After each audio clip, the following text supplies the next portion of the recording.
Hello everyone! So for today, we will have the segment Ask Mommy. So Kuya Kai is with me. Hi Kuya! Hi. And Kuya Kai will ask Mommy a question. So Kuya, what's your question to Mommy?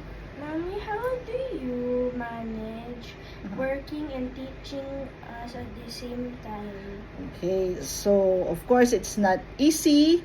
Like you see, sometimes Mommy get annoyed, right? Or easily get upset or stressed. But it's part of being a mother, anak. All mothers are Wonder Woman, actually.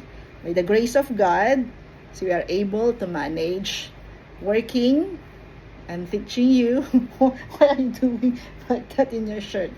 So we are able to manage working at the same time, teach you in your school. So basically, it's a combination of our love to you, our kids, prayer, also, right? And of course, with the intercession of Mama Mary, the greatest mother of all time.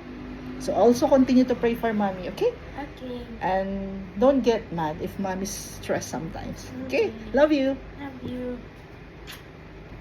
Bye.